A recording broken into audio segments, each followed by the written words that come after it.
O último chamado de Deus. Capítulo 5. Noé. Porém Noé achou graça diante do Senhor. Eis a história de Noé. Noé era homem justo e íntegro entre os seus contemporâneos. Noé andava com Deus. Gênesis capítulo 6, versículos 8 ao 9. O nome Noé significa descanso, repouso, e também pode significar paz. De uma forma ilustrativa, podemos dizer que houve no mundo antediluviano um período de 120 anos de paz. Por intermédio de Noé, Deus convidava as pessoas a entrarem em seu descanso se tão somente aceitassem entrar na arca.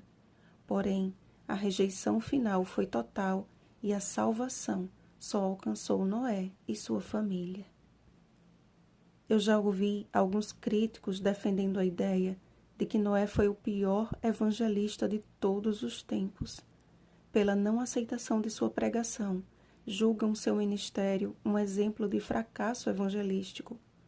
Quais foram os métodos específicos que ele usou para difundir a mensagem, não sabemos, mas a Bíblia revela o princípio que norteou a sua missão. Assim fez Noé, consoante a tudo o que Deus lhe ordenara. Gênesis capítulo 6, versículo 22. Noé foi obediente à palavra do Senhor, e isto é enfatizado pelas Escrituras por mais 2 vezes. Ele não escolheu seu ministério, Deus o escolheu para aquele ministério. Ele não agiu de acordo com o que achasse que fosse o melhor, mas agiu conforme tudo o que Deus lhe ordenara. Independente da deplorável situação da humanidade, de opiniões contrárias, de zombarias e do fato de que até então nunca havia caído uma só gota de chuva sobre a terra, ele seguiu a passos firmes na obra que lhe foi confiada. Ellen White escreveu em Patriarcas e Profetas, páginas 56 e 57. Enquanto Noé estava a apregoar sua mensagem de advertência ao mundo, suas obras testificavam de sua sinceridade. Assim foi que sua fé se aperfeiçoou e se evidenciou. Ele deu ao mundo o exemplo de crer precisamente o que Deus diz. Tudo quanto possuía, empregou na arca. Ao começar a construir aquele imenso barco em terra seca, vinham de todos os lados multidões para verem a estranha cena e ouvir as palavras sinceras, fervorosas do pregador original. Cada pancada desferida na arca era um testemunho para o povo. A mensagem dada a Noé não foi de todo rejeitada a princípio. A gigantesca construção chamou a atenção de todos e, de alguma forma, atraía tanto ouvintes quanto críticos. O mundo ficou dividido entre simpatizantes e acusadores, até que chegou o momento da decisão e os adeptos apenas a uma simpática cortesia acabaram por finalmente se unir à turba acusadora. Mas isto não significou uma derrota para o idoso pregador, e sim o cumprimento das palavras do Senhor. Porque estou para derramar águas em dilúvio sobre a terra, para consumir toda a carne em que há fôlego de vida debaixo dos céus. Tudo o que há na terra perecerá. Gênesis capítulo 6, versículo 17. A presciência de Deus não é motivo para destruição de vida alguma. Ele conhece o fim desde o princípio, mas a sua misericórdia não tem limites e faz de tudo para alcançar mesmo aqueles que já sabe que o rejeitarão. A vida de Noé, as suas palavras, a construção da arca, a sua família, tudo isso servia de porta-voz do céu, chamando a todos para o arrependimento genuíno e para a salvação. A longa trajetória de Noé na obra de salvação é outra inquestionável prova de que o amor de Deus caía sobre os antediluvianos em torrentes mais fortes e poderosas do que seriam as águas do dilúvio. O mundo trocou os 120 anos de chuva de amor por 40 dias de chuva de horror.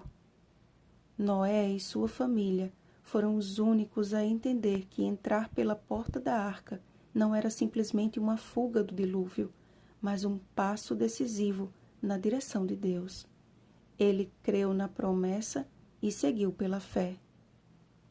Pela fé, Noé, divinamente avisado das coisas que ainda não se viam, temeu e, para a salvação de sua família, preparou a arca, pela qual condenou o mundo e foi feito herdeiro da justiça, que é segundo a fé. Hebreus capítulo 11, versículo 7.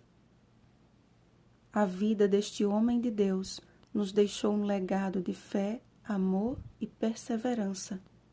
Diante de um desafio incomum e humanamente impossível, decidiu apoderar-se do assim diz o Senhor, e assim reger a sua casa no temor do Deus que não conhece o impossível. Se não tivesse compreendido que a sua principal missão estava dentro de seu lar, teria levado consigo qualquer esperança futura. Ao compreender a sagrada obra que Deus lhe confiou, também compreendeu onde ela deveria começar e triunfar. Contigo, porém, estabelecerei a minha aliança. Entrarás na arca, tu e teus filhos e tua mulher e as mulheres de teus filhos. Gênesis capítulo 6, versículo 18. O Senhor foi muito claro. Tu e tua família entrarão na arca.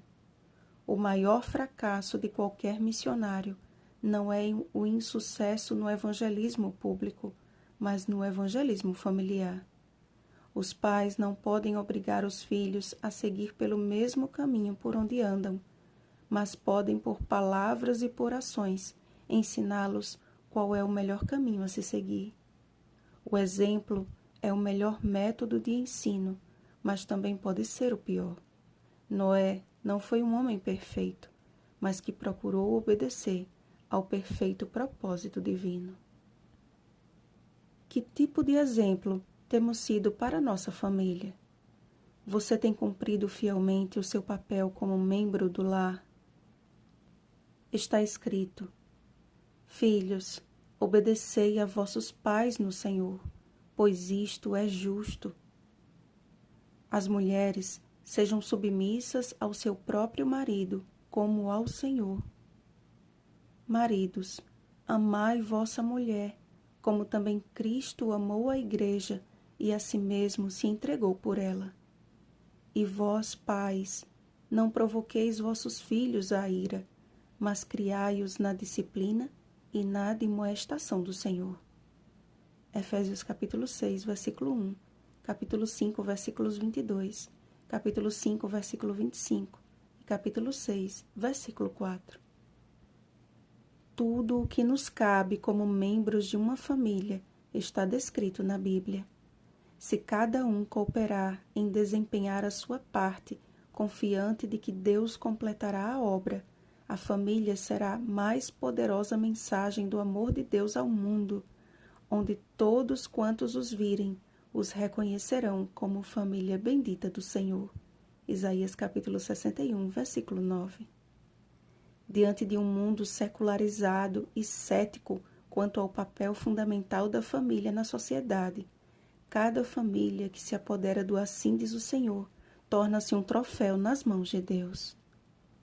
Uma prova inequívoca de que o plano original é o ideal e o único que pode oferecer um pedacinho do céu na terra. Em meu primeiro livro, conto um pouco de meu testemunho pessoal e de como Deus me despertou para o ministério sagrado do lar. De uma coisa eu tenho certeza: Noé não foi escolhido por Deus simplesmente pelo fato de não participar dos costumes mundanos de sua época, e sim porque ele conhecia a Deus. E por conhecer a Deus e reconhecer-lhe a voz, exerceu uma influência transformadora sobre a sua família. O fato de abdicar da corrupção antediluviana não foi a causa da salvação de sua casa, mas o resultado da salvação. Noé e sua família entenderam que a sua missão principal não era o serviço da arca do Senhor, mas servir ao Senhor da arca.